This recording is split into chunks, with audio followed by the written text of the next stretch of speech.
Hello friends, knowledge मंडली में आप सभी का स्वागत है। आपकी तैयारी को लगातार और अनवरत जारी रखते हुए इस वीडियो में हम करेंगे compensate appointment in central government, यानी कि केंद्र सरकार में अनुकंपा नियुक्ति के क्या नियम है। केंद्र सरकार में अनुकंपा नियुक्ति पर आधारित क्वेश्चन से पुरानी परीक्षाओं में भर भर के पूछे गए थे, आगामी परीक्षाओं में भी पूछे जाएंगे, जैसे कि NVS, KVS, EMRS, SSC, NTA, UPSC and other departmental examinations. तो चलिए साथियों, शुरू करते हैं केंद्र सरकार में अनुकंपा नियुक्तियों पर आधारित क्वेश्चन सीरीज नौगाडा सीरीज पार्ट 4 का पहला क्वेश्चन देख लेते हैं। 61, what is the primary objective of the scheme for compensate appointment under the central government. Hindi अर्थ देख लीजिए। केंद्र सरकार के अंतर्गत अनुकंपा नियुक्ति योजना का प्राथमिक उद्देश्य क्या है। केंद्र सरकार ने कंपनसेट अपॉइंटमेंट के लिए स्कीम बनाई हुई है, तो इस कंपनसेट यानी कि अनुकंपा नियुक्ति योजना का प्राथमिक उद्देश्य क्या हो जाएगा। ऑप्शन देख लेते हैं। To provide additional benefits to retired government servants. B option हो जाएगा to offer financial assistant to all government employees. Next option हो जाएगा to grant appointment to a dependent family member of an employee who dies in service और retires on medical grounds. D option हमारा हो जाएगा to establish a new department for personal training. केंद्र सरकार के अंतर्गत अनुकंपा नियुक्ति योजना का प्राथमिक उद्देश्य क्या हो जाएगा। कौन सा ऑप्शन ठीक होने वाला है। सही उत्तर हमारा हो जाएगा सी हो जाएगा। To grant appointment to a dependent family member of an employee who dies in service और retires on medical grounds. Option में बताया गया है कि जो एम्प्लॉई सर्विस कर रहा था वो उसकी डेथ हो गई है या रिटायर हो गया, किस आधार पर, मेडिकल ग्राउंड पे। इन परिस्थितियों में डिपेंडेंट फैमिली मेंबर को क्या मिल जाएगा, रोजगार मिल जाएगा, अपॉइंटमेंट मिल जाएगा, जिसको हम क्या बोल रहे हैं, कंपनसेट अपॉइंटमेंट बोल रहे हैं। सही उत्तर हमारा हो जाएगा सी हो जाएगा। क्वेश्चन देख लेते हैं 62, where can individuals access the relevant official memorandums यानी कि OMs related to compassionate appointment under the central government. व्यक्ति केंद्र सरकार के तहत अनुकंपा नियुक्ति से संबंधित प्रासंगिक आधिकारिक ज्ञापन यानी कि ओएम कहां से प्राप्त कर सकते हैं।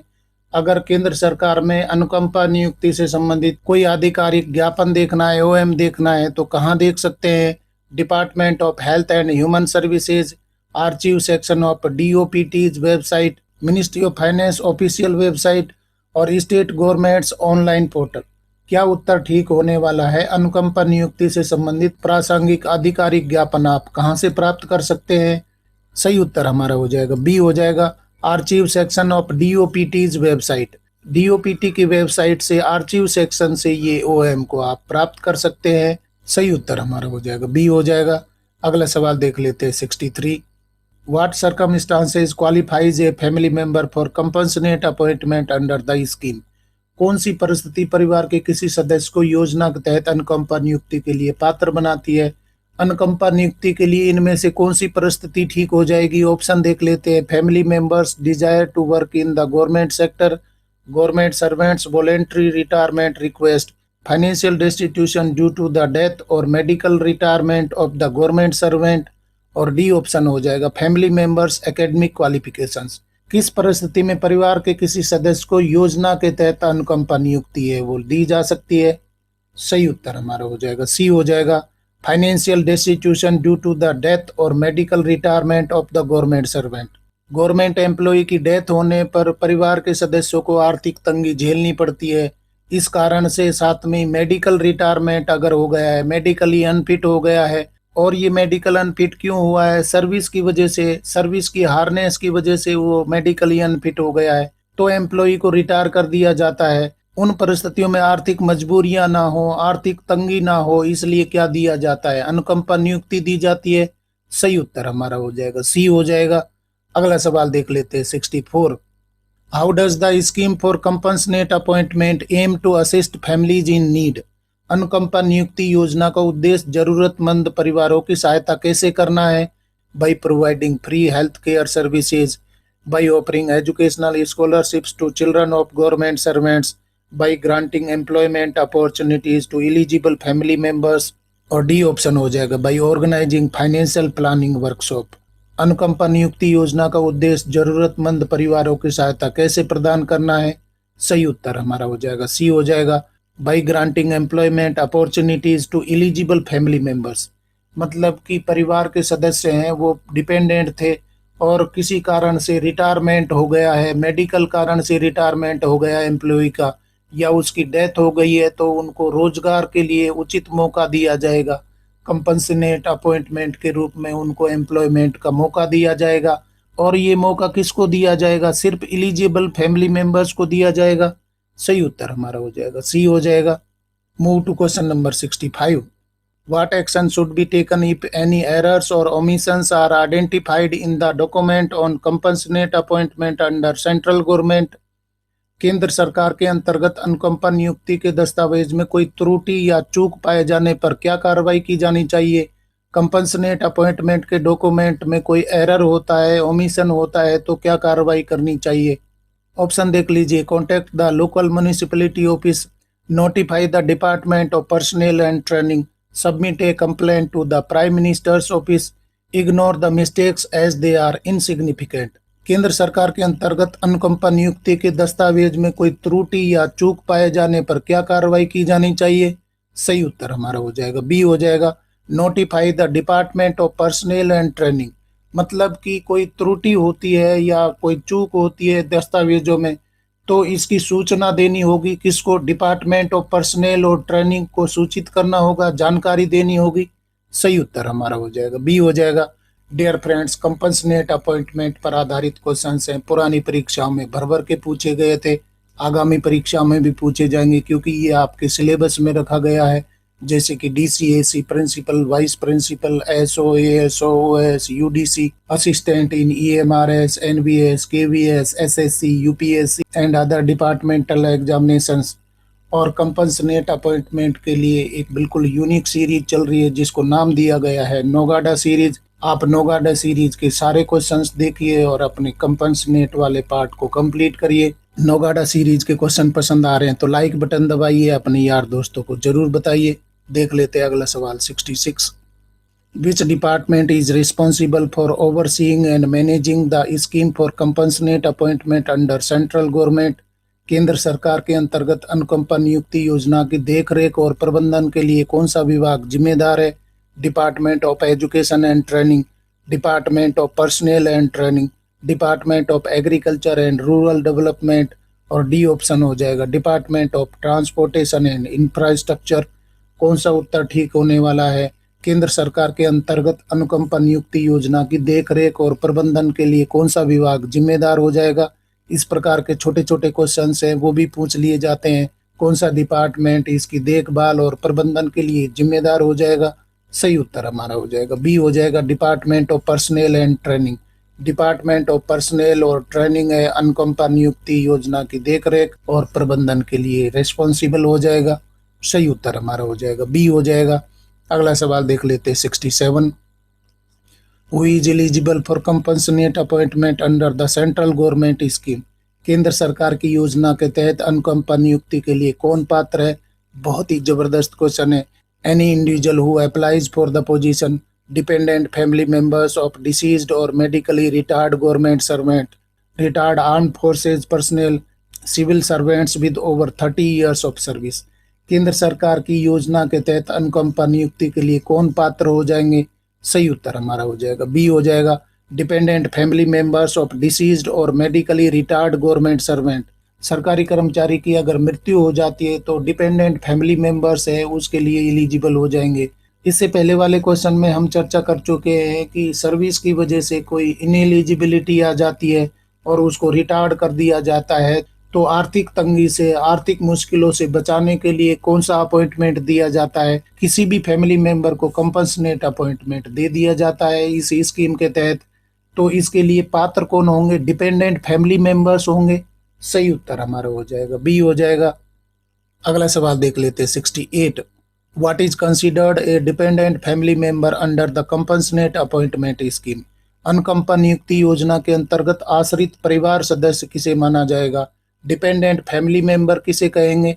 ऑप्शन देख लीजिए। Parents of the deceased government servant, siblings of the retired armed forces member, spouse, children और सिबलिंग्स ऑफ द डिसीज्ड और retired individual, extended family members living in the same house hold. तो अनुकंपा नियुक्ति योजना के अंतर्गत आश्रित परिवार सदस्य कौन होंगे? डिपेंडेंट फैमिली मेंबर कौन हो जाएंगे? सही उत्तर हमारा हो जाएगा सी हो जाएगा spouse, children, siblings of the deceased और रिटायर्ड इंडिविजुअल। और यहाँ पर रिटायरमेंट है वो किस आधार पर है? मेडिकल ग्राउंड पर है। डेथ होने पर स्पाउस को या उसके बच्चों को या सिबलिंग्स कौन सी कंडीशन में है? अनमेरिड एम्प्लॉय की कंडीशन में है, तो उस कंडीशन में क्या किया जा सकता है? ये आश्रित परिवार सदस्य माने जाएंगे। सही उत्तर हमारा हो जाएगा सी हो जाएगा। अगला सवाल देख लेते हैं 69। In what circumstances can a member of the armed forces B eligible for compensate appointment? किन परिस्थितियों में सशस्त्र बलों के सैनिक का जो आश्रित होता है वो अनुकंपा नियुक्ति के लिए पात्र हो सकता है? Retirement after completing full service term, death during service और being killed in action, voluntary retirement for health reasons, dismissal due to misconduct. तो किन परिस्थितियों में जो सशस्त्र बलों के सैनिक होते हैं उनके आश्रित हैं वो अनुकंपा नियुक्ति के लिए पात्र हो सकते हैं? सही उत्तर हमारा हो जाएगा बी हो जाएगा। डेथ ड्यूरिंग सर्विस मतलब कि मृत्यु हो जाती है, और बीइंग किल्ड इन एक्शन और उसको मार दिया जाता है किसी युद्ध में या कोई दुर्घटना में वो मर जाता है, तो सशस्त्र बलों के सैनिक के आश्रित है वो अनुकंपा नियुक्ति के लिए पात्र हो जाएंगे। सही उत्तर हमारा हो जाएगा बी हो जाएगा। क्वेश्चन देख लेते हैं 70। What type of government servant is not covered under the compassionate appointment scheme? अनुकंपा नियुक्ति योजना के अंतर्गत किस प्रकार का सरकारी कर्मचारी शामिल नहीं है? नोट वाले क्वेश्चंस है, बहुत ज्यादा पूछे जाते हैं और ये थोड़े से मुश्किल होते हैं। कौन से एम्प्लॉई हैं जो कंपनसेट अपॉइंटमेंट के लिए एलिजिबल नहीं है? ऑप्शन देख लेते हैं। कैजुअल एम्प्लॉई और ad hoc basis employee, daily veg workers और कॉन्ट्रैक्ट बेस्ड एम्प्लॉइज, अप्रेंटिस और री एम्प्लॉयड, और डी ऑप्शन हो जाएगा ऑल ऑफ दी अबव। सही उत्तर हमारा हो जाएगा डी हो जाएगा all of the above. Casual employee है उनको कंपनसेटरी अपॉइंटमेंट नहीं दिया जाता, साथ में एडॉक बेसिस से अगर जॉब लिया है तो भी नहीं लगेंगे उनके फैमिली मेंबर, और डेली वेजर वर्कर है, साथ में कॉन्ट्रैक्ट बेस्ड एम्प्लॉयमेंट है तो भी उनको नहीं मिलेगा, और अप्रेंटिस है, री एम्प्लॉयड है, तो उन सरकारी कर्मचारी के आश्रितों को अनुकंपा नियुक्ति नहीं दी जाएगी। सही उत्तर हमारा क्या हो जाएगा डी हो जाएगा। इनमें से किसी को भी अनुकंपा नियुक्ति यानी कि कंपनसेटरी अपॉइंटमेंट नहीं मिलेगा। डियर फ्रेंड्स, कंपनसेट अपॉइंटमेंट पर आधारित क्वेश्चन से पुरानी परीक्षा में भर भर के पूछे गए थे, आगामी परीक्षा में भी पूछे जाएंगे, और कंपनसेट अपॉइंटमेंट पर आधारित सारे क्वेश्चंस लाए जाएंगे नौगाडा सीरीज में। आप नौगाडा सीरीज के सारे क्वेश्चन देखिए और जितने भी अनुकंपा नियुक्ति पर आधारित क्वेश्चंस बन सकते हैं वो आप समझ सकते हैं। कंपनसेट अपॉइंटमेंट पर आधारित क्वेश्चन सीरीज, नौगाडा सीरीज के क्वेश्चन आपको पसंद आ रहे हैं तो लाइक बटन दबाइए, और आपको उचित लगता है तो अपने यार दोस्तों को भी बताइए, कमेंट भी आप कर सकते हैं। देख लेते हैं नया सवाल 71। What does service include in the context of compensate appointment? अनुकंपा नियुक्ति के संदर्भ में सेवा में क्या शामिल है? Temporary assignments within the government sector, reemployment after reaching retirement age, it includes extension in service after attaining the normal age of retirement in a civil post, casual work on an ad hoc basis। इनमें से सेवा में क्या चीज शामिल हो जाएगी जिससे कि कंपनसेट अपॉइंटमेंट के लिए एलिजिबल हो जाएंगे? सही उत्तर हमारा हो जाएगा सी हो जाएगा। It includes extension in service after attaining the normal age of retirement in a civil post. अगर एक्सटेंशन दिया जाता है और उस एक्सटेंशन पीरियड में डेथ हो जाती है तो क्या मिल सकता है? कंपनसेट अपॉइंटमेंट मिल सकता है, क्योंकि यहाँ पर एक्सटेंशन दिया गया है, और एक्सटेंशन कब दिया गया है कि रिटायरमेंट की एज है वो आ चुकी है, उसके बाद में उसको एक्सटेंशन मिला है और इस पीरियड में डेथ हो जाती है तो उसको कंपनसेट अपॉइंटमेंट फैमिली मेंबर को मिलेगा। सही उत्तर हमारा हो जाएगा सी हो जाएगा। बाकी ऑप्शन है उनमें कंपनसेट अपॉइंटमेंट नहीं मिलेगा, पहले में भी नहीं मिलेगा, दूसरे में नहीं मिलेगा, चौथे में भी नहीं मिलेगा, परंतु यहाँ एक्सटेंशन होने के बाद में अगर डेथ होती है तो उसको कंपनसेट अपॉइंटमेंट मिलेगा। अगला सवाल देख लेते हैं 72। Who is considered A government servant for the purpose of compensate appointments? अनुकंपा नियुक्ति के प्रयोजन हेतु किसे सरकारी सेवक माना जाता है? इनमें से कौन गवर्नमेंट सर्वेंट यानी कि सरकारी सेवक हो जाएगा?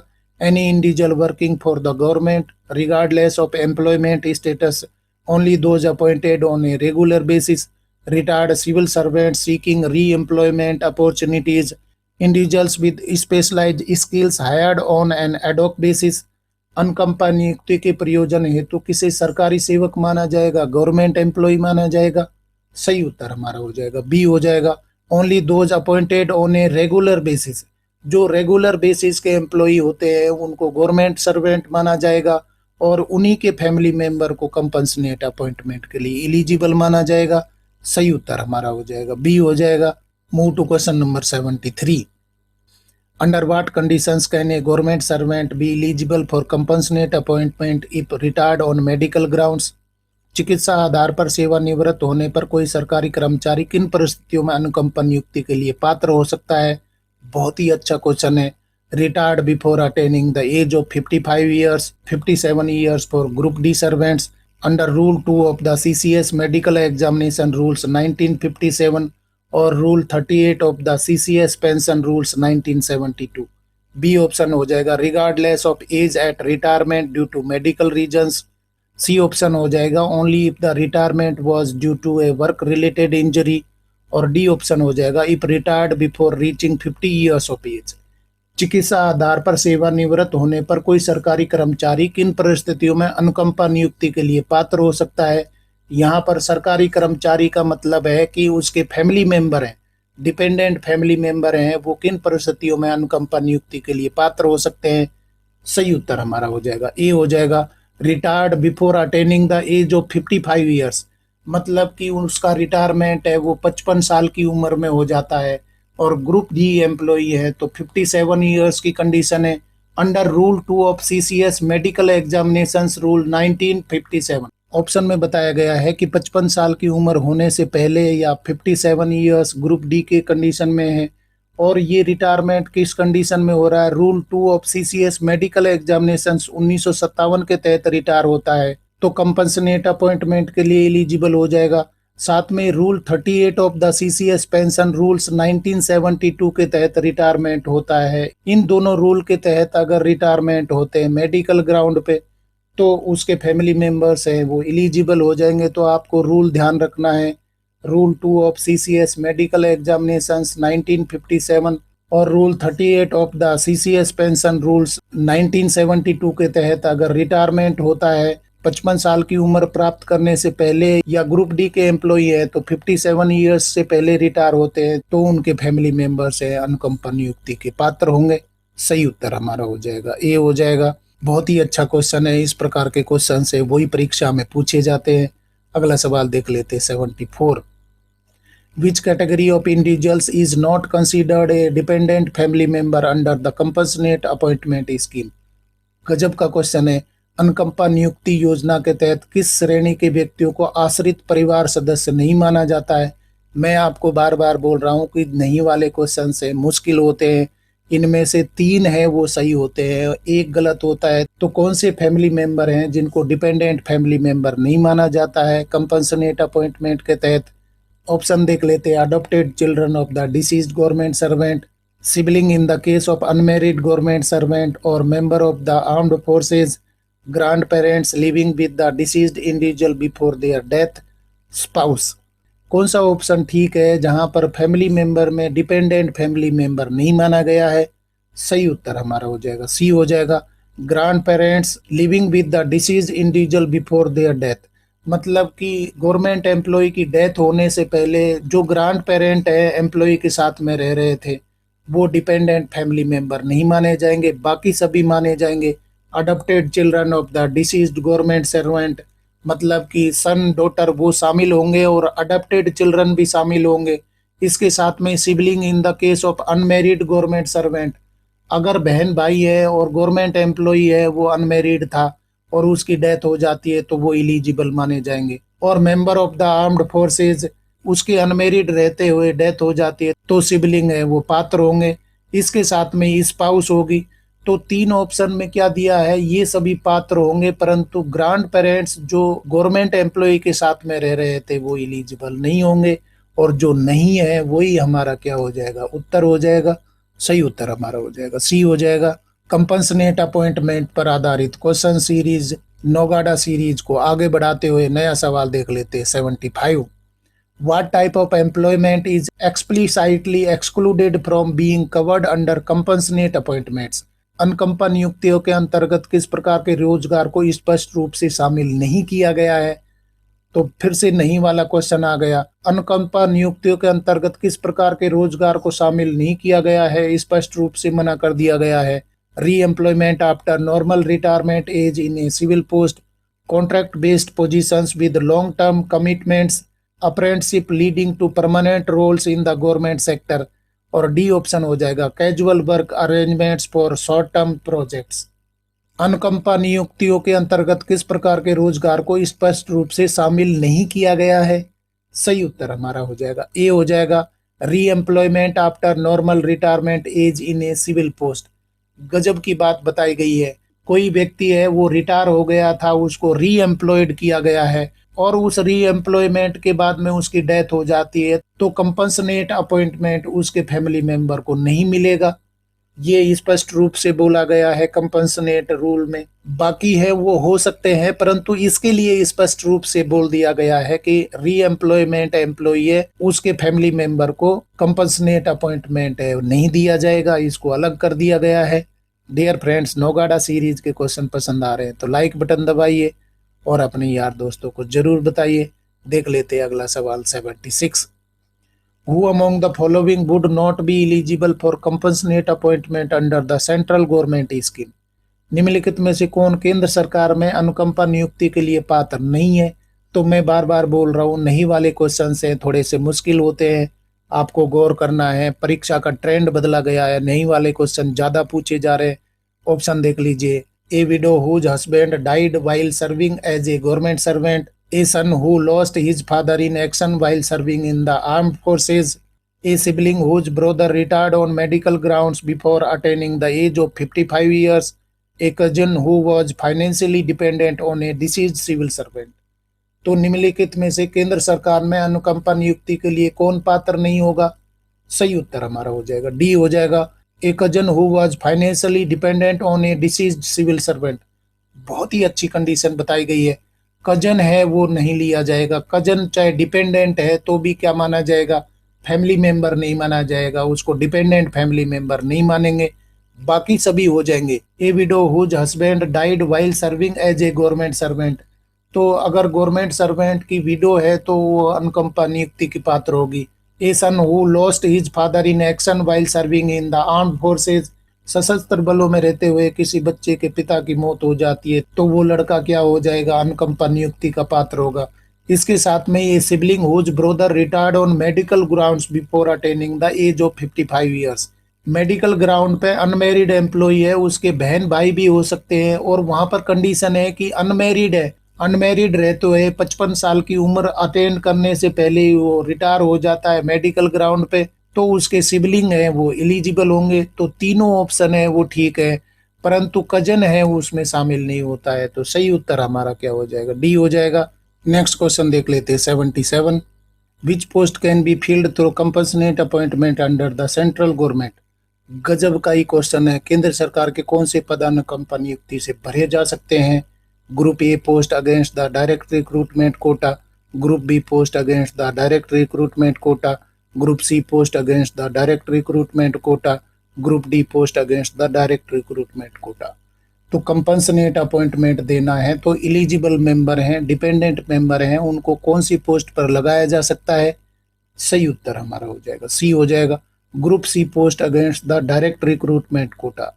जो डायरेक्ट रिक्रूटमेंट कोटा में ग्रुप सी की पोस्ट होती है उन पर नियुक्ति दी जा सकती है। अनुकंपा नियुक्ति है सिर्फ ग्रुप सी की पोस्ट पर की जा सकती है।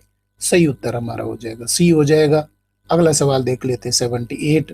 What exemptions are granted for compensate appointments under the central government?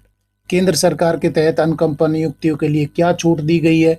जबरदस्त क्वेश्चन आ रहे हैं। Exemption from age requirements, exemption from educational qualifications, exemption from recruitment procedure like staff selection commission और एम्प्लॉयमेंट एक्सचेंज, और डी ऑप्शन हो जाएगा exemption from medical fitness criteria. अगर compensate appointment किया जा रहा है तो किसमें एग्जेम्पशन दिया जा सकता है, रिलैक्सेशन दी जा सकती है, छूट दी जा सकती है? सही उत्तर हमारा हो जाएगा सी हो जाएगा, exemption from recruitment procedure like staff selection commission, employment exchange. जो रिक्रूटमेंट का प्रोसेस होता है, रिक्रूटमेंट बॉडी होती है, उनके पास में रिक्रूटमेंट के अपने मेथड होते हैं, तरीके होते हैं, तो उस रिक्रूटमेंट को एग्जेम्प्ट किया गया है। एसएससी के थ्रू या एम्प्लॉयमेंट एक्सचेंज के थ्रू जो रिक्रूटमेंट होता है उसको एग्जेम्प्ट किया गया है, उसको सीधे अपॉइंटमेंट कर दिया जाएगा। किसके आधार पर? कंपनसेट अपॉइंटमेंट के तहत। सही उत्तर हमारा हो जाएगा सी हो जाएगा। अगला सवाल देख लेते हैं 79। In what circumstances can a dependent family member be considered for compensate appointment? किन परिस्थितियों में आश्रित परिवार के सदस्य को अनुकंपा नियुक्ति के लिए विचार किया जा सकता है? बहुत ही अच्छा क्वेश्चन है। If they are financially stable and do not require immediate assistance, if the deceased government servant had no other family members, if the family member is indigent and deserves immediate assistance for relief from financial destitution, if the family member is already employed in other government department। तो किन परिस्थितियों में आश्रित परिवार के सदस्य को अनुकंपा नियुक्ति के लिए पात्र माना जाता है, विचार किया जाएगा? अनुकंपा नियुक्ति है, इनमें से किस आधार पर देना जरूरी हो जाएगा? सही उत्तर हमारा हो जाएगा सी हो जाएगा। If the family is indigent and deserves immediate assistance for relief from financial destitution, dependent family member है उनको रिलीफ देना होगा, उनको सहायता देनी होगी, क्योंकि जो कमाने वाला था वही अगर चले जाता है तो फैमिली मेंबर को अनुकंपा नियुक्ति दी जाएगी आर्थिक तंगी से बचाने के लिए, फाइनेंशियल रिलीफ देने के लिए। सही उत्तर हमारा हो जाएगा सी हो जाएगा। और साथियों देख लेते हैं scheme for compensate appointment under central government rules पर आधारित क्वेश्चन सीरीज नोगाडा सीरीज पार्ट 4 का अंतिम सवाल 80। What is the authority competent to make compassionate appointments in special types of cases? विशेष प्रकार के मामलों में अनुकंपा नियुक्ति देने हेतु सक्षम प्राधिकारी कौन है? आपको ध्यान देना होगा स्पेशल टाइप ऑफ केसेस है तो कॉम्पिटेंट अथॉरिटी क्या होगी कंपनसेट अपॉइंटमेंट के लिए? Head of the department under supplementary rule 210, joint secretary in charge of administration in the ministry oblique department concern, secretary in ministry oblique department concern, minister of finance. विशेष प्रकार के मामलों में आपको ध्यान देना है, नॉर्मल मामले नहीं है, विशेष प्रकार के मामले हैं तो कॉम्पिटेंट अथॉरिटी कौन हो जाएंगे? सही उत्तर हमारा हो जाएगा सी हो जाएगा। Secretary in ministry and department concern, ministry के सेक्रेटरी या डिपार्टमेंट के सेक्रेटरी है क्या हो जाएंगे? अथॉरिटी हो जाएंगे, कॉम्पिटेंट अथॉरिटी हो जाएंगे। कौन से मामले में? स्पेशल टाइप के केसेस के मामले में। सही उत्तर हमारा हो जाएगा सी हो जाएगा। कॉम्पिटेंट अथॉरिटी कौन कौन होते हैं ये भी हम आगे चर्चा करेंगे। आप नॉलेज मंडली पर बने रहिए, नोगाडा सीरीज को देखते रहिए। इस तरीके से साथियों कंपनसेट अपॉइंटमेंट पर आधारित क्वेश्चन सीरीज नोगाडा सीरीज पार्ट 4 के अंतिम क्वेश्चन तक हम पहुंच गए हैं। नोगाडा सीरीज में हमने गवर्नमेंट क्वार्टर अलॉटमेंट पर आधारित क्वेश्चंस भी किए, यानी कि सीजीपीआरए रूल 2017 है वो भी चर्चा किए जा रहे हैं। नोगाडा सीरीज उनको भी कंप्लीट करेगी और आप सभी की डिमांड पर कंपनसेटरी अपॉइंटमेंट है वो भी चर्चा किए जाएंगे। तो दोनों को समेटे हुए नोगाडा सीरीज है आपके लिए कारगर हो सकती है।